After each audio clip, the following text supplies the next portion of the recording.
لله الأسماء الحسنى فادعوه بها وذروا الذين يلحدون في أسمائه سيجزون ما كانوا يعملون.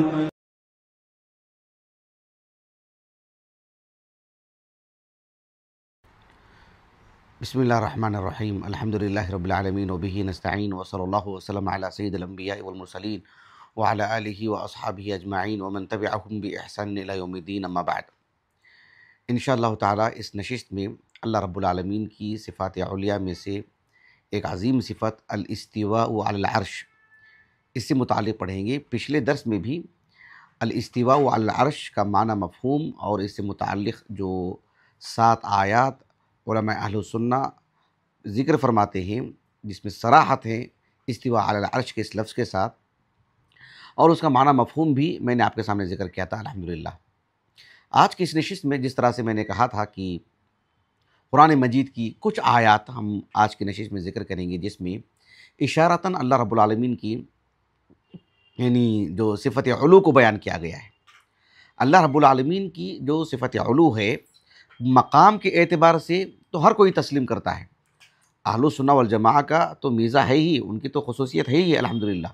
اشاعرہ بھی اس میں جو ہے متفق نظر آتے ہیں، اور یعنی پوری دنیا کے لوگ اللہ رب کی جب بات آتی ہے، اللہ رب العالمین کے عظمت کی جب بات آتی ہے تو اللہ رب العالمین کا مقام سب سے بڑا ہے، اس میں کہ تو کسی کو اختلاف نہیں. جسے ہم کہتے ہیں کہ گھر کا جو سرپرست ہوتا ہے اس کا مقام سب سے بڑا ہے، وہ کرسی پر بیٹھے نیچے بیٹھے، اس سے جو چھوٹا ہے وہ اوپر بیٹھا رہے، لیکن مقام کے اعتبار سے تو یہی بڑا ہے. تو اللہ رب العالمین کی جو صفت علو ہے مقام کے اعتبار سے دیکھا جائے تو اس میں 2 رائے نہیں ہیں. لیکن اللہ رب العالمین کی صفت علو ذات کے اعتبار سے ہو الاستواء علی العرش، پھر یہاں جا کر کے اہل سنہ حقیقی معنوں میں کون ہیں اور کون جو ہے یعنی نصوص میں تعویل کرتے ہیں، کون صحابہ کے فہم سے ہٹے ہوئے ہیں، یہ ایک طرح سے جو ہے فرق کرنے والی چیز ہے. تو الاستواء علی العرش کی جو بات ہے اللہ رب العالمین کی یہ جو صفت ہے صفت علو ذات کے اعتبار سے بھی ہے. تو اس سے متعلق انشاءاللہ پچھلی جو نشست میں جو باتیں رہی ہیں اس سے آگے کی باتیں اس نشست میں آپ کے سامنے ذکر کروں گا انشاءاللہ تعالی. قرآن مجید میں بہت سارے مقامات ہیں جس میں اللہ رب العالمین کی صفت علو یعنی الاستواء علی العرش ذات کے اعتبار سے بھی اللہ رب العالمین نے بیان کیا ہے. مثال کے طور پر آپ دیکھو کہ اللہ سبحانہ و تعالیٰ کے اسماء حسنہ میں سے کچھ نام ہی ایسے ہیں جو اللہ رب العالمین کی صفت علو مقام کے اعتبار سے بھی تو ہے ہی، ذات کے اعتبار سے بھی اس کی علو ہونے پر دلالت کرتے ہیں. ذات کے اعتبار سے بھی مثال کے طور پر اللہ رب العالمین کے اسماء حسنہ میں سے العلی، الاعلی، المتعال. تو الحمدللہ میں سمجھتا ہوں 1 یا 2 نشستیں ہم نے اس پر صرف کی ہیں. میں سمجھتا ہوں 2 نشستیں، العلی، الاعلی، المتعال، اس میں ہم نے تفصیل سے ذکر کی ہیں، اور اس میں فرق بھی میں نے بتایا ہے الحمدللہ علماء کے اقوال کی روشنی میں کہ العلی کا معنی کیا ہے، الاعلی کا معنی کیا ہے، اور المتعال میں کیا خاص بات ہے. لیکن یہ نام بتاتے ہیں. آپ ذرا تصور کیجئے اللہ سبحانہ و تعالیٰ نے جب مخلوق کو پیدا کیا، وعلیکم السلام ورحمۃ اللہ وبرکاتہ، اللہ سبحانہ و تعالیٰ نے جب مخلوق کو پیدا کیا تو مخلوق کو کہاں رکھا؟ اپنی ذات میں. اگر اپنی ذات میں رکھنے کی کوئی بات کہتا ہے تو اس کا مطلب یہ ہوا کہ اس نے خالق اور مخلوق کا فرق ہی ختم کر دیا. اس نے ایسی تو کوئی بات نہیں کہتے. اس کا مطلب یہ ہوا کہ اللہ رب العالمین نے جو مخلوق کو پیدا فرمائے ہیں وہ ذات سے بالکل اللہ کی ذات سے بالکل جدا ہیں، الگ ہیں. اللہ کی ذات میں رکھنے کی بات تو نہیں ہے، کوئی قائل نہیں ہے اس کا. اگر قائل ہے اس کا مطلب یہ ہوا کہ اس نے خالق اور مخلوق کے فرق کو مٹا دیا ہے. اگر وہ یہ کہتا ہے کہ اللہ رب العالمین نے جو مخلوقات پیدا فرمائے ہیں وہ خالق سے بالکل جدا ہیں، بات تو درست ہے، لیکن پھر بھی سوال پیدا ہوتا ہے کہ اللہ رب العالمین نے جو مخلوق کو پیدا کیا ہے اپنی ذات سے جدا رکھا ہے، تو بلند کس کو رکھا ہے، اوپر کس کو رکھا ہے؟ کیا یہ ممکن ہے کہ اللہ سبحانہ و تعالی خالق سے اوپر بھی کوئی چیز ہو؟ خالق سے اوپر بھی کوئی چیز ہو؟ سبحان اللہ. جو لوگ کہتے ہیں کہ اللہ رب العالمین ہر جگہ پر ہے، اس کا مطلب خالق سے اوپر بھی کوئی چیز ہے؟ نسأل اللہ العافیہ والسلام. اندازہ لگائیے آپ. تو اللہ رب العالمین مقام کے اعتبار سے بھی اللہ کے لیے علو ہے، ذات کے اعتبار سے بھی اللہ کے لیے علو ہے. اللہ سبحانہ و تعالیٰ سے اوپر کوئی چیز نہیں. بات واضح ہو گئی؟ تو ایک تو یہ ہے کہ قرآن مجید میں احادیث مبارکہ میں اللہ سبحانہ و تعالیٰ کا یہ جو نام ہے الاعلی العلی المتعال، یہ اسماء حسنہ خود دلالت کرتے ہیں کہ اللہ سبحانہ و تعالیٰ ذات کے اعتبار سے بھی یعنی اعلیٰ ہے، ذات کے اعتبار سے بھی اللہ کے لیے صفت علو ہے۔ ایک بات یہ ہو گئی۔ دوسری بات، اللہ سبحانہ و تعالیٰ نے قرآن مجید میں اس بات کو بیان فرمایا کہ اللہ سبحانہ و تعالیٰ اپنی ساری مخلوقات سے اوپر ہے، اپنے بندوں سے اوپر ہیں۔ اللہ نے اس کی صراحت بیان فرمائی۔ سورۃ الانعام میں اللہ تعالیٰ نے کہا وَهُوَ الْقَاهِرُ فَوْقَ عِبَادِهِ وَهُوَ الْحَكِيمُ الْخَبِيرُ۔ اللہ سبحانہ و تعالیٰ کے اسماء حسنہ میں سے القہار، القاہر، اس سے متعلق ہم نے درس دے چکے ہیں الحمدللہ۔ وَهُوَ الْقَاهِرُ فَوْقَ عِبَادِهِ، یہ جو فوقیت والی جو بات اللہ نے کہی ہے وہ صرف مقام کے اعتبار سے، صرف مقام کے اعتبار سے، جیسے ہم نے کہا نا کہ اتنے سارے لوگ بیٹھے ہوئے ہیں، ہم میں سے اگر ایک شخص سب سے عظیم ہو مقام کے اعتبار سے، ہم نے تسلیم کر لیا کہ ہاں بھائی یہ شخص مقام کے اعتبار سے ہم میں سب سے عظیم ہے، ٹھیک، اس پر اتفاق ہو گیا۔ لیکن کیا یہ بھی ضروری ہے کہ وہ سب سے اوپر بیٹھے؟ وہ نیچے بھی بیٹھ سکتا ہے، وہ نیچے لیٹا ہوا ہو، نیچے بیٹھا ہوا ہو، اور ایک شخص کرسی پر بیٹھا ہوا ہو، لیکن پھر بھی یہ بات لازم آتی ہے کہ ہاں یہ شخص سب سے بڑا ہے مقام کے اعتبار سے، لیکن جگہ کے اعتبار سے اس کے اوپر بھی کوئی اور ہے، کوئی نیچے کے درجے میں ہوگا، کوئی اوپر کے درجے میں بیٹھا ہوا رہے گا۔ لیکن بات یہ آتی ہے کہ مقام کے اعتبار سے تو یہ ہے، لیکن جو مقام کے اعتبار سے جو کم ہے وہ اس کے اوپر ہے، جگہ کے اعتبار سے، ذات کے اعتبار سے۔ اللہ رب العالمین کے لیے ایسی بات ہے کیا؟ سبحان اللہ، اللہ رب العالمین مقام کے اعتبار سے بھی سب سے اوپر اور ذات کے اعتبار سے بھی سب سے اوپر، کما یلیق لشانی۔ تو اللہ رب العالمین نے کہا کہ وَهُوَ الْقَاهِرُ فَوْقَ عِبَادِهِ وَهُوَ الْحَكِيمُ الْخَبِيرُ۔ سورۃ الانعام میں تو 2 مرتبہ اللہ رب العالمین نے اس بات کو بیان فرمایا۔ ایک اور مقام ہے سورۃ النحل۔ سورۃ النحل میں اللہ رب العالمین نے ملائکہ کا جب ذکر فرمایا تو کیا فرمایا؟ یخافون ربہم من فوقہم ویفعلون ما یؤمرون۔ ملائکہ اللہ سبحانہ و تعالیٰ کی نافرمانی سے، اللہ رب العالمین کی عظمت سے وہ خوف کھاتے ہیں، اور کہا کہ یخافون ربہم من فوقہم، اللہ سبحانہ و تعالیٰ جو ان کے اوپر ہے، اللہ سبحانہ و تعالیٰ سے وہ خوف کھاتے رہتے ہیں۔ تو ملائکہ کو اللہ رب العالمین نے کہاں کہاں رکھا ہے؟ اللہ سبحانہ و تعالیٰ کے قریب بھی ملائکہ ہیں، عرش کو تھامے ہوئے بھی ملائکہ ہیں، عرش بھی ایک مخلوق ہے۔ تو ایسے میں اللہ سبحانہ و تعالیٰ ذات کے اعتبار سے بھی سب سے اوپر ہے۔ تو اللہ رب العالمین نے کہا کہ یخافون ربہم من فوقہم ویفعلون ما یؤمرون۔ 2 باتیں میں نے آپ کے سامنے رکھی ہیں، ایک اسماء حسنہ خود کچھ ایسے ہیں جو دلالت کرتے ہیں، ایک الفوقیہ والی جو بات ہے وہ، ایک تیسری بات یہ ہے کہ اللہ سبحانہ و تعالیٰ نے قرآن مجید میں اس بات کو بھی بیان فرمایا کہ اللہ نے قرآن نازل کیا ہے، اور ملائکہ یعنی خاص طور پر جبرائیل علیہ السلام قرآن لے کر کے آئے ہیں خاتم النبیین محمد صلی اللہ علیہ وسلم کی طرف، دیگر انبیاء کی طرف، اور ملائکہ کا بھی نزول ہوتے رہتا ہے۔ قرآن مجید عربی زبان میں ہے، یہ ہم مسلمان کیا ہے، دنیا کے سارے لوگ جانتے ہیں کہ قرآن مجید عربی زبان میں ہے۔ قرآن مجید عربی زبان میں ہر لفظ کا اپنا ایک مدلول ہے۔ عربی زبان میں نزلہ کا معنی ہی یہ آتا ہے کہ اوپر سے نیچے اترنا، قطع نظر اس کے کہ جو ہے آپ آسمان سے یہاں تک آئیں یا اس کے نیچے اتریں، یا ایک زینہ، ایک درجہ، ایک سیڑھی آپ نیچے اتریں، نیچے اترنے کے لیے وہ چیز کافی ہے، نیچے اترنے کے لیے وہ کافی ہے۔ ممبر پر جو سیڑھی ہے یا ہمارے جو نیچے سے اوپر آنے کے لیے جو سیڑھی ہے، ایک زینہ بھی کوئی نیچے اترتا ہے، وہ اس لفظ کے اندر وہ بات آ جاتی ہے کہ اوپر سے لے کر نیچے کے لیے حبوط کی جو بات ہے، اوپر سے نیچے آنے کی بات۔ تو اللہ سبحانہ و تعالیٰ نے یعنی سورۃ الشعراء میں آیتیں تو بہت ہیں، میں نے ایک آیت آپ کے سامنے ذکر کرنی ہے انشاءاللہ تعالیٰ، ایک آیت کریمہ میں آپ کے سامنے ذکر کروں گا۔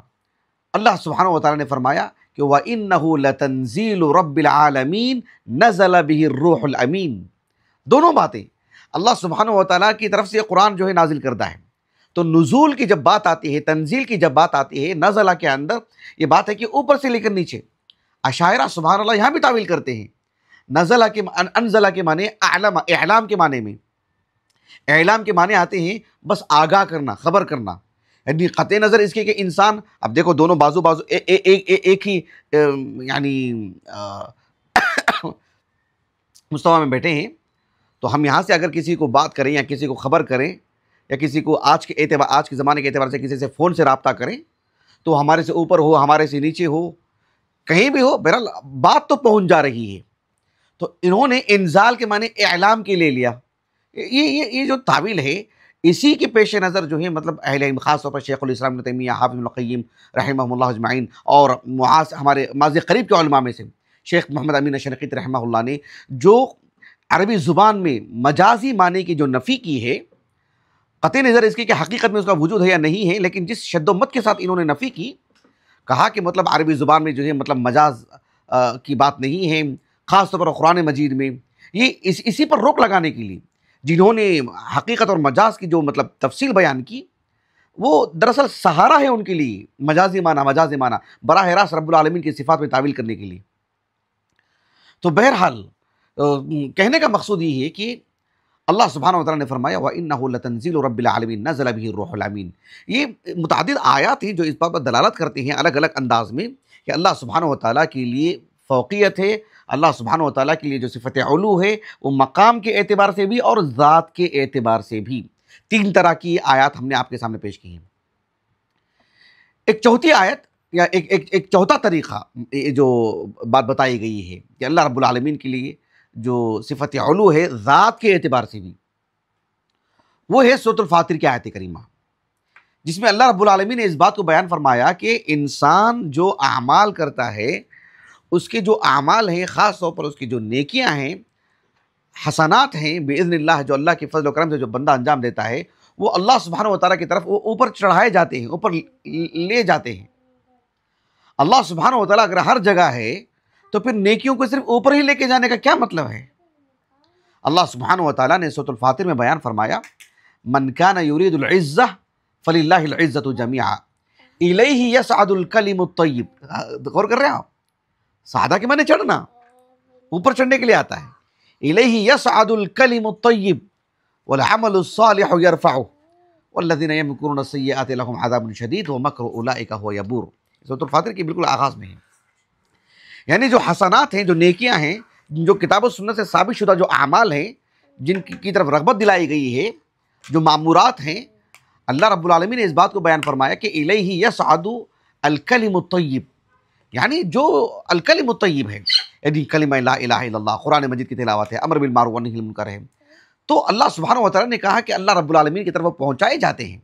اگر ہر جگہ کی بات ہو اللہ رب العالمین فی کل مکان والی جو بات ہے، کفری عقیدہ ہے، تو پھر ایسی صورت میں پھر اس آیت کریمہ میں صعود کی بات کیوں کہی گئی؟ اوپر چڑھنے کی بات کیوں کہی گئی؟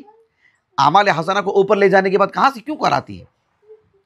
اس طرح کی آیات بھی بتاتی ہیں کہ اللہ رب العالمین کے لیے جو صفت علو ہے، اللہ کی الاستواء علی العرش پر دلالت کرنے والی چیز، ذات کے اعتبار سے بھی، بات واضح ہو گئی، مقام کے اعتبار سے تو ہے ہی، لیکن اس سلسلے میں یعنی اہل السنہ والجماعہ کا جو اعتقاد ہے اس سلسلے میں وہ تو ہے ہی ان کا، ساتھ میں اشاعرہ اور دیگر جو متاولین ہیں وہ بھی اس میں جو اس صف میں نظر آتے ہیں، لیکن کوئی خاص کمال کی بات نہیں ہے، وہ تو ایک غیر مسلم بھی کہہ دیتا ہے کہ رب سے بڑھ کر کے کس کا مقام۔ لیکن صفات خبریہ سے متعلق اللہ رب العالمین نے جو بات بیان فرمائی، اللہ سبحانہ وتعالیٰ سے متعلق جو کتاب و سنت سے وحی کی روشنی میں جو بات ہم کو مل رہی ہے، جن کو ہم صفات خبریہ کہتے ہیں، اس سلسلے میں تعویل، یہ سبحان اللہ اندازہ لگائے، اس کی تو گنجائش ہی نہیں ہے، مطلب وحی کی عظمت ہی پامال ہو رہی ہے۔ اچھا، یہاں ایک اور بات، اللہ سبحانہ وتعالیٰ نے، میں نے 4 طرح کی آیتیں آپ کے سامنے پیش کی ہیں، ایک 5ویں طرح کی آیت، اللہ رب العالمین نے اس بات کو بھی بیان فرمایا کہ اللہ سبحانہ وتعالیٰ آسمانوں میں ہے، یعنی بلندی سے متعلق بات کہی جا رہی ہے۔ اللہ رب العالمین نے سورۃ الملک میں بیان فرمایا اَأَمِنْتُم مَّن فِي السَّمَاءِ أَن يَخْسِفَ بِكُمُ الْأَرْضَ فَإِذَا هِيَ تَمُورُ۔ اَأَمِنْتُم مَّن فِي السَّمَاءِ، یعنی علی السماء، فی علی کے معنی میں۔ آگے بھی گفتگو کریں گے اس پر انشاءاللہ تعالیٰ، شبہات وغیرہ جو ہیں ان کے ہیں، اس کو پیش کر کے انشاءاللہ رد کیا جائے گا باذن اللہ تعالیٰ، اللہ توفیق عطا فرمائے۔ اس صاف شفاف صریح مطلب عقیدہ ہے اہل السنہ والجماعہ کا، جو کتاب و سنت سے ماخوذ ہے، صحابہ کا فہم عین یہی ہے۔ یہ بھی ایک طرز کی آیت ہے۔ ایک اور دلچسپ بات میں آپ کو بتاتا ہوں، علماء اہل السنہ والجماعہ نے بڑی دلچسپ بات کہی ہے، کہا کہ سبھی انبیاء علیہم السلام، کون؟ سبھی انبیاء علیہم السلام جہاں جس جگہ پر وہ مبعوث کیے گئے، وہ اپنی قوم سے اللہ سبحانہ وتعالیٰ سے متعلق جو تعارف پیش کیا نا، تو اس میں یہ نقطہ بھی پیش کیا کہ اللہ رب العالمین عرش پر مستوی ہے. سبھی انبیاء علیہ السلام، سبھی شرائع میں یہی بات ہے. اس کی ایک واضح دلیل وہ یہ ہے کہ قرآن مجید میں ایک سورت ہے، سورت غافر یا سورت مومن، اس میں اس بات کو بیان کیا گیا ہے کہ فرعون کی ایک حکایت بیان کی گئی ہے. فرعون نے اپنے وزیر حامان سے کہا، وقال فرعون یا حامان ابن لی صرحا لعلی ابلغ الاسباب اسباب السماوات لعلی ابلغ الاسباب اسباب السماوات والارض فاطلع الى الہ موسیٰ وانی لاظنہ کاذبا. سبحان اللہ. اس آیت کریمہ کا مفہوم جو اہل سنت والجماعہ نے اس نقطہ نظر سے جو پیش کیا وہ یہ کہ فرعون نے حامان سے کہا، کیا کہا کہ ابنی لی صرحا، ایک بلند عمارت میرے لیے بناؤ. کیوں؟ لعلی ابلغ الاسباب، تاکہ میں آسمانوں کی طرف جا سکوں، بلندی کی طرف جا سکوں. اسباب السماوات والارض فاطلع الى الہ موسیٰ، اسباب السماوات، آسمانوں کی طرف مجھے جانے میں میرے لیے عمارت کیوں بنائی جائے؟ تاکہ فاطلع الى الہ موسیٰ، تاکہ میں موسیٰ علیہ السلام یعنی موسیٰ علیہ السلام کا جو الہ ہے اس الہ سے میں باخبر ہو سکوں. دھیان دے رہے ہیں آپ؟ تاکہ میں موسیٰ علیہ السلام کی الہ سے مطلع ہو سکوں. تو موسیٰ علیہ السلام کے الہ سے مطلع ہونے کے لیے، باخبر ہونے کے لیے اس نے بلند عمارت بنانے کی بات کیوں کہی؟ اس سلسلے میں علماء اہل سنت والجماعہ کہتے ہیں کہ اس میں دو باتیں ہو سکتی ہیں، اور دونوں باتیں بھی ہیں اس میں داخل ہیں. ایک بات یہ بھی ہو سکتی ہے کہ سبھی انبیاء علیہ السلام کی شریعتوں میں اللہ کے تعارف میں اس بات کو ملحوظ رکھا گیا کہ اللہ رب العالمین عرش پر مستوی ہے. یہی بات موسیٰ نے بھی کہی علیہ السلام. اور بالذات موسیٰ علیہ السلام سے جب فرعون نے پوچھا کہ قال فرعون وما رب العالمین، کون ہے تمہارا رب؟ تمہارے رب کے اوصاف کیا ہیں ذرا بتاؤ. تو موسیٰ علیہ السلام نے جب رب کے اوصاف بتائے تو اللہ تعالیٰ کی جہاں عظمت پر گفتگو کی، اللہ کے مقام علو پر گفتگو کی، وہیں پر اللہ رب العالمین ذات کے اعتبار سے بھی اللہ تعالیٰ کے لیے جو صفت علو ہے اس پر بھی روشنی ڈالی موسیٰ علیہ السلام نے. اسی لیے تو وہ اگر موسیٰ علیہ السلام کہتے کہ نہیں اللہ تعالیٰ تو ہر جگہ ہے، ہمارے سینے میں ہے، تو اتنی بڑی بلند عمارت بنانے کی بات کیوں آ رہی ہے وہاں پہ؟ اتنی بڑی بلند عمارت بنانے کی بات اسی لیے آ رہی ہے. اس نے کہا کہ موسیٰ علیہ السلام سے بارہا سنتا رہا ہے کہ اللہ تعالیٰ عرش پر مستوی ہے، تو بھلے ہی اس نے مذاق سے یہ بات کہی ہے، استہزاء، مذاق اڑایا اس نے نبی کی باتوں کا، تکذیب کی. اس نے کہا کہ بھئی مطلب اللہ تعالیٰ کی مطلب یعنی اللہ رب العالمین کے الہ ہونے کی نفی کر رہا ہے وہ. اسی لیے تو اس نے ازراہ مذاق کہا کہ بلند عمارت بنا دیں. اگر موسیٰ علیہ السلام یہ کہے ہوتے کہ ہر جگہ ہے تو وہ اپنے کارندوں کو بھیج دیتا، تم ادھر جاؤ، تم ادھر جاؤ، ادھر جا کے دیکھو، ادھر جا کے دیکھو. بلند عمارت بنانے کی بات کیوں کی؟ اس طرح کا مذاق کیوں اڑایا اس نے؟ اس لیے کہ موسیٰ علیہ السلام نے اسے بارہا کہا ہے. یہ مطلب یہ اشارات ہیں، اس بات پر دلالت کرتے ہیں کہ اللہ رب العالمین کی صفت علو سے متعلق ذات کے اعتبار سے، مقام کے اعتبار سے تو ہے ہی، ذات کے اعتبار سے موسیٰ علیہ السلام نے گفتگو کی، تو اس لیے یہ قدم اٹھایا. بات واضح ہو گیا آپ کو؟ ایک حدیث میں آپ کو سناتا ہوں. حدیثیں بہت ہیں انشاءاللہ تعالیٰ، آنے والے درس میں بھی سنا ہوگا، اللہ تعالیٰ توفیق عطا فرمائے. ایک حدیث میں آج سنا دیتا ہوں. ایک حدیث ہے صحیح بخاری کی کتاب بدء الخلق میں. ابو ہریرہ رضی اللہ عنہ اس کے راوی ہیں، اس حدیث کے راوی ہیں. ابو ہریرہ رضی اللہ عنہ کہتے ہیں کہ رسول اللہ صلی اللہ علیہ وسلم نے فرمایا کہ لما قضى اللہ الخلق، اللہ رب العالمین نے جو بھی اللہ تعالیٰ کی مخلوق ہیں، اللہ نے جب کائنات کو پیدا کیا، کہا کہ کتب فی کتابہ. یہ صحیح بخاری کی روایت ہے. حافظ ابن حجر رحمہ اللہ نے یہاں پر شرح میں لکھا کہ یعنی امر القلم ان یکتب، ایسے کہا آپ نے کہ حالانکہ حدیث میں کتبہ کی نسبت کس کی طرف ہے؟ اللہ کی طرف. کتبہ کی جو اضافت ہے، نسبت ہے، اللہ کی طرف ہے نا. کتب فی کتابہ، اللہ رب العالمین نے امر القلم ان یکتب، ایسی باتیں. لیکن یہاں پر تعویل کی حافظ ابن حجر نے رحمہ اللہ. بات واضح ہو رہی ہے آپ کو؟ اس لیے کہ اللہ سبحانہ و تعالیٰ کی جو صفات ہیں، صفات فعلیہ ہیں، خاص طور پر صفات اختیاریہ فعلیہ، یہی تعویل کرتے ہیں اشاعرہ. حافظ ابن حجر رحمہ اللہ سبحان اللہ، یعنی صحیح بخاری کی اس درجے کی خدمت، اتنی عظیم خدمت، اتنی مفید خدمت اور مستغنی کر دینے والی خدمت، الحمدللہ حافظ ابن حجر رحمہ اللہ سے نہ پہلے کسی نے کی، نہ بعد میں آج تک کسی نے اس طرح کا مطلب قلم اٹھایا۔ اللہ نے اس درجے کی خدمت آپ کو جو آپ سے لی، اتنا شرف بخشا اللہ رب العالمین نے۔ لیکن دیکھو حافظ ابن حجر رحمہ اللہ جس گھرانے میں پیدا ہوئے، جس محلے میں آپ کی نشو و نما ہوئی، جن اساتذہ سے آپ نے پڑھا، کچھ بھی ہو، عقیدہ ہو، سیرت ہو، نحو و صرف ہو، عربی زبان کے دیگر قواعد ہوں، فقہ ہو، علم حدیث ہو، جو کچھ آپ نے پڑھا سب اشاعرہ سے آپ نے پڑھا۔ پوری زندگی اشاعرہ کے درمیان آپ نے زندگی گزاری، اتنا اثر آپ پر کہ صحیح بخاری کے خادم ہونے کے باوجود بھی یہ اثرات ختم نہیں ہوئے۔ اندازہ لگائیے آپ، صحبت اگر اچھی نہ ہو تو کس حد تک کام کرتی ہے۔ اللہ اکبر، اللہ اکبر، سمجھ رہے ہیں؟ حافظ ابن حجر رحمہ اللہ ہمارے محبوب ترین علماء میں سے، لیکن حق کی جب بات آتی ہے نا، سبحان اللہ، یقیناً حق سب سے اوپر ہے، اس میں کوئی دو رائے نہیں۔ ہمارے علماء نے یہی توجہ فرمائی۔ شیخ عبدالعزیز بن باز رحمہ اللہ نے یہی کہا کہ جو حافظ ابن حجر رحمہ اللہ کہا کہ حبیب الینا والحق احب الیہ منا، کہا کہ حق اس سے بھی زیادہ محبوب ہے، اور کیوں نہ ہو۔ تو حافظ ابن حجر رحمہ اللہ سے یہاں پر جو ہے مطلب امام بخاری رحمہ اللہ سے جو محبت ابن حجر دکھاتے ہیں، بہت کم اس طرح سے ہمیں دیکھنے کو ملتی ہے کہ جو امام بخاری کے لیے جو اپنی محبت، عقیدت، امام بخاری کا دفاع، صحیح بخاری کا دفاع، ہر پہلو سے ابن حجر رحمہ اللہ جیسا کوئی دفاع نہیں کرے گا صحیح بخاری کا۔ ایسی محبت، ایسی عقیدت بھی ہمیں نہیں ملتی ہے۔ لیکن دیکھو کہ یہ اتنے اثرات جو آپ کو جو مطلب پورے معاشرے سے ملے ہیں، اپنے اساتذہ سے ملے، پوری زندگی اسی میں آپ نے گزاری ہے، صحیح بخاری کی خدمت کرنے کے باوجود بھی وہ چیز ختم نہیں ہو پائی۔ اللہ اکبر، کہیں آپ مطلب یعنی ٹھہراؤ آتا ہے آپ کی اس صفات سے متعلق گفتگو کرتے ہوئے۔ آپ کبھی کبھار اس کو جو مطلب ترجیح دیتے ہیں کہ اہل السنہ والجماعہ کہتے ہیں امروها کما جاءت، جس پر میں نے تفصیلی گفتگو کی الحمدللہ، لیکن پھر بھی جو ہے مطلب 50 مقامات پر ایسا معاملہ ہوا ہے، اور علماء اہل السنہ برابر جو ہے تنبیہات کرتے رہے ہیں، خاص کر ہمارے اس دور میں شیخ عبدالعزیز بن باز وغیرہ رحمہ اللہ جزاہ اللہ خیرا۔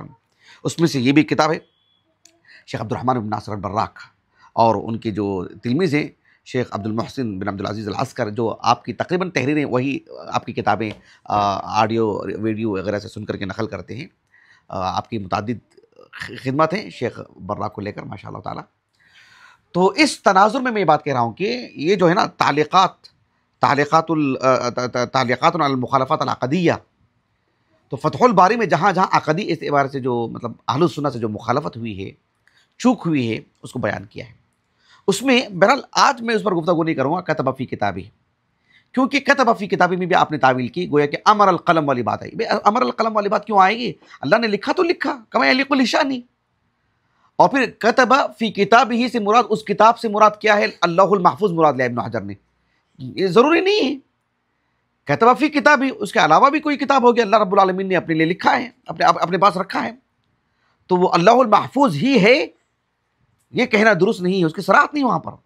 کتب فی کتابی، جو کتاب اللہ سبحانہ و تعالیٰ کے پاس ہے، اللہ المحفوظ کے علاوہ ہے وہ، اور کتب اللہ نے لکھا ہے، اللہ نے اپنے ہاتھ سے لکھا ہے، کما یلیق لشانی۔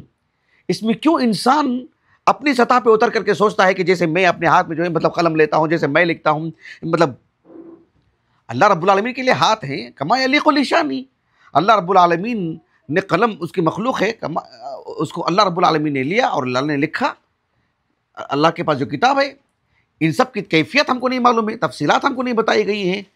امروها کما جاءت، جب اس مخلوق سے متعلق کیفیت ہم کو نہیں بتائی گئی ہے، اس کتاب سے متعلق، اس قلم سے متعلق، تو پھر اللہ رب العالمین کی ذات اور اس کی صفات سے متعلق جتنی بات بیان کی گئی ہے، ہم اسی کے مکلف ہے کہ ہم اس پر ایمان لے کر کے آئیں، اور اس طرح سے ایمان لے کر کے آئیں جس طرح سے رسول اللہ نے صلی اللہ علیہ وسلم اپنے صحابہ کو بتایا، اور ابوبکر صدیق سے لے کر کے سبھی صحابہ نے جس طرح سے ایمان لے کر کے آئے، جس کی اللہ تعالیٰ نے فضیلت بیان کی قرآن میں، ان کی فقہ کی، ان کی فقاہت کی، ان کی فہم کی، ان کے ایمان کی، ان کی سبھی ابواب میں جو اللہ نے صحابہ کی تعریف کی، اس لیے تعریف کی کہ ان کو نمونہ اللہ نے بنایا ہے، اور ہم کو انہی کی طرح ایمان لانا ہے۔ تو بہرحال یہ جو حدیث ہے، اس میں ایک آگے کی ایک بات ہے کہ اللہ کے رسول نے کہا صلی اللہ علیہ وسلم، لما قضى اللہ الخلق كتب فی کتابہ فهو عنده فوق العرش، فهو عنده فوق العرش۔ غور کیجیے آپ، فہو، وہ کتاب کہاں ہے؟ عنده۔ اگر اللہ رب العالمین ہر جگہ پر موجود ہے تو العندیہ کا معنی کیا آئے گا؟ اپنے پاس سے کیا مراد ہے؟ کس جگہ پر؟ اللہ نے قید لگائی نا، فهو عنده فوق العرش، عرش کے اوپر اللہ رب العالمین کے پاس وہ کتاب ہے۔ اب اللہ سبحانہ و تعالیٰ کے پاس وہ کتاب ہے، تو اللہ تعالیٰ کے لیے العندیہ والی جو بات ہے اس کی نفی کرتے ہیں، اس کی تعویل کرتے ہیں۔ سبحان اللہ کہ اللہ کے پاس کسی کا بڑا مقام ہے وغیرہ، کسی کے مطلب اللہ تعالیٰ کسی سے راضی ہے، اس طرح کی معانی قرآن مجید میں اللہ رب العالمین نے کہا نا، یعنی سورہ کئی صورت میں عند ربک والی جو بات ہے ملائکہ سے متعلق، اللہ رب العالمین نے ملائکہ سے متعلق جو بات بیان فرمائی، عند ربہم یا عند ربک، اس طرح کے جو الفاظ ہیں، ملائکہ جو آپ تمہارے رب کے پاس ہیں، تو اللہ سبحانہ و تعالیٰ اگر ہر جگہ موجود ہے تو پھر عند ربک کا کیا معنی، کس جگہ پر؟ تو اللہ سبحانہ و تعالیٰ کے لیے مکان کی بات بھی کی گئی ہے۔ اب اس طرح کی تعبیر کرنا کہ اللہ تعالیٰ کو کسی مکان سے مقید کرنا، یہ تمہاری اپنی تعبیر ہے۔ اللہ رب العالمین نے عرش کی بات کی، مکان وغیرہ سے متعلق ہے کہ یہ مجمل الفاظ ہیں، دیکھا جائے گا کہ بھی آپ اس سے متعلق کیا مراد لیتے ہیں۔ اگر آپ اس سے مراد کتاب و سنت سے ہٹ کر کے، صحابہ کے فہم سے ہٹ کر کے مراد لیتے ہیں تو یہ باطل ہے، کتاب و سنت کے عین موافق معنی مفہوم لیتے ہیں تو یہ حق ہے۔ اللہ رب العالمین عرش پر مستوی ہے، فَهُوَ عِندَهُ فَوْقَ الْعَرْشِ، تو اللہ رب العالمین کے عرش پر مستوی ہونے کو اور جو ہے اس کتاب کو اللہ رب العالمین کے پاس وہاں ہونے کو، اس حدیث میں جو صراحت ہے، آپ دیکھو حافظ ابن حجر رحمہ اللہ نے کیا بات کہی ہے، میں ذرا بتا دیتا ہوں آپ کو۔ اب اس کو الگ سے جو ہے تباہ کیا گیا ہے، تعلیقات علی المخالفات العقدیہ فی فتح الباری شرح صحیح البخاری، تو یہ شیخ عبد الرحمن بن ناصر البراق حفظہ اللہ کی جو ہے مطلب نے آپ نے املا کروایا ہے، اور آپ کے جو تلمیذ ہیں یہ الگ ہیں دکتر عبد المحسن وغیرہ، ان کا نام عبد الرحمن ہے، ان کا نام عبد الرحمن العسکر والے جو ہیں۔ اب دیکھو یہاں پر ابن حجر نے کیا کہا رحمہ اللہ، قال الحافظ ابن حجر رحمہ اللہ، دیکھو یہ فتح الباری سے ہو بہو عین، میں نے فتح الباری سے اصل سے میں نے پڑھا ہے، اصل سے دارالطیبہ کا جو نسخہ ہے، لیکن میں جو ہے میرا وہ بھی لے کر آؤں، یہ بھی لے کر آؤں، چونکہ اس میں اصل عبارت نقل کی جاتی ہے ہو بہو، ایسے نہیں کہ اس کتاب سے ہم نے پڑھ لیا ہے، ہمارے علماء ہی نہیں سکھایا، ابن حجر نے ہی ہم کو سکھایا کہ اصل کی طرف مراجعہ کرنا چاہیے۔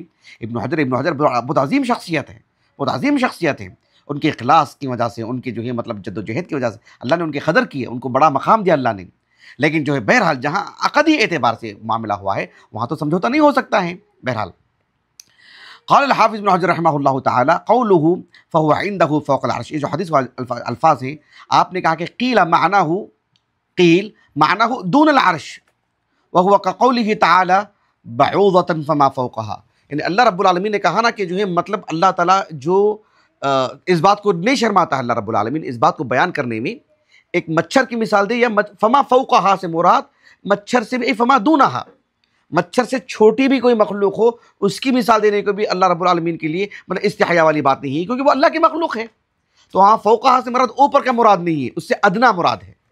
تو کہا کہ اس سے آپ نے کہا کہ فوق العرش یعنی عرش کے مطلب علاوہ کی بات کی آپ نے، عرش کے نیچے والی بات کی آپ نے، کیونکہ ایسی بات آپ نے کہا کہ عرش اللہ کی اتنی عظیم مخلوق ہے کہ اس کے اوپر کسی چیز کو بیان کرنا یہ ایک طرح سے بے ادبی ہے، عرش کے اوپر یعنی عرش کے اوپر کسی اور مخلوق کو ذکر کرنا، جبکہ اللہ سبحانہ و تعالیٰ عرش پر مستوی ہے۔ وہ کتاب سے متعلق جس بات کو اللہ نے بیان فرمایا فَهُوَ عِندَهُ فَوْقَ الْعَرْشِ، وہ اللہ کے رسول نے بیان فرمایا ہے، تو بہرحال دیکھو تعویل کر کے اس پر ایک طرح کا استدراک بھی ہو رہا ہے۔ آپ نے کیا کہا کہ قیل معناه دون العرش، یہ معنی ہم نے کیوں لیا ہے؟ کہا کہ وَالْحَامِلُ عَلَى هَذَا التَّأْوِيلِ اسْتِبْعَادُ أَن يَكُونَ شَيْءٌ مِّنَ الْمَخْلُوقَاتِ فَوْقَ الْعَرْشِ، یعنی عرش کے اوپر اللہ کی کسی اور مخلوق کو ہم تسلیم کریں، عرش سب سے عظیم مخلوق ہے اللہ تعالیٰ کی، مطلب یعنی وزن کے اعتبار سے اور عظمت کے اعتبار سے بھی، اور اس کی مطلب اس کی وسعت کے اعتبار سے بھی اتنی عظیم مخلوق ہے، وزینت عرش، اتنی عظیم مخلوق ہے اللہ رب العالمین کی، کہا کہ اس پر کسی کو ترجیح دیں، اس پر کسی چیز کو رکھیں، کیا ہم اس کے مکلف ہیں؟ دیکھو سبحان اللہ، یعنی ایسی عربی دانی اچھی بات نہیں ہے، نس کے ہوتے ہوئے، نس سری کے ہوتے ہوئے ہم عربی دانی کی بنیاد پر جو ہے مطلب استدلال کریں، کوئی بات سمجھائیں، تو یہ جو ہے بڑی خطورت ہے اس میں۔ کہا کہ وَالْحَامِلُ عَلَى هَذَا التَّأْوِيلِ استبعاد أن يكون شيء من المخلوقات فوق العرش ولا محظور في إجراء ذلك على ظاهره، لأن العرش خلق من خلق الله تعالى، ويحتمل أن يكون المراد بقوله فهو عنده، کہا کہ أي ذكره أي علمه، ان اللہ رب العالمین نے جو ہے مطلب اس کا ذکر وہاں ہوا ہے، یا اس سے متعلق علم کو مطلب روشنی ڈالی گئی ہے اس پر وغیرہ وغیرہ، کہا کہ یہ معنی ہوگا۔ فلا تکون العندیۃ مکانیہ، العندیہ مکانیہ نہیں ہوگی، یہ اس کو آپ کسی جگہ سے خاص نہیں کریں گے کہ وہ جگہ فوق العرش، آپ نے خاص کر دیا اس جگہ کو، تو کہا کہ یہ معنی نہیں ہوگا، بل ہی اشارۃ الی کمال کونہ مخفیا عن الخلق مرفوعا عن حیز ادراکہم۔ یہ حافظ ابن حجر کی عبارت ہے رحمہ اللہ۔ اب دیکھو انہوں نے کیا کہا ہے شیخ عبد الرحمن البراق حفظہ اللہ نے، التعلیق جو آپ کی ہے، ما نقلہ الحافظ فی شرح هذا الحدیث تقبط الحامل علیہ نفی علو اللہ بذاتہ علی خلقہ واستوائہ علی عرشہ۔ حافظ ابن حجر رحمہ اللہ کے اس کہنے میں، اس قول کا نتیجہ یہ نکلے گا کہ اللہ رب العالمین کا جو صفت علو ہے اللہ تعالیٰ کی، مقام کے اعتبار سے تو نفی نہیں کر رہے ہیں، مقام اور عظمت کے اعتبار سے، ذات کے اعتبار سے اللہ رب العالمین کی جو صفت علو ہے اس کی نفی لازم آتی ہے۔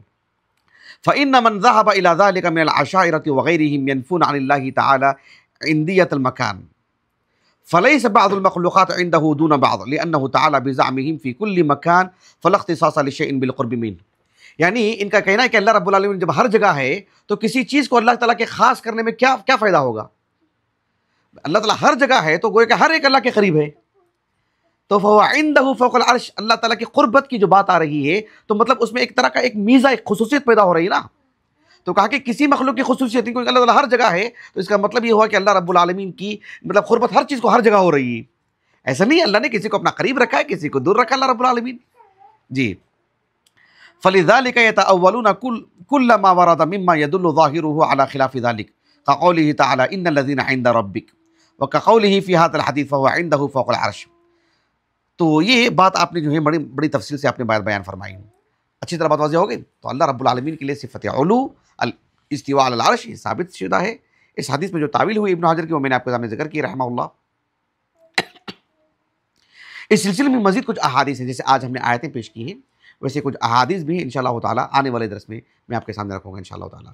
اللہ تعالیٰ سے دعا ہے کہ اللہ رب العالمین ہمیں اللہ سبحانہ و تعالیٰ سے متعلق جو بھی تعارف کتاب و سنت میں پیش کیا گیا ہے، رسول اللہ صلی اللہ علیہ وسلم جو عربی اللسان ہیں، افصح اللسان ہیں، افصح الخلق ہیں، تو آپ نے جس طرح سے بیان فرمایا اور جن کو بیان فرمایا صحابہ رضی اللہ عنہم اجمعین، جن کی ایک تو خود عربی اللسان ہے صحابہ، اور جو ہے مطلب یعنی صحابہ کا اس طرح سے سوال نہ کرنا اور نبی نے جو بات بیان فرمائی اس پر ایمان لے کر کے آنا۔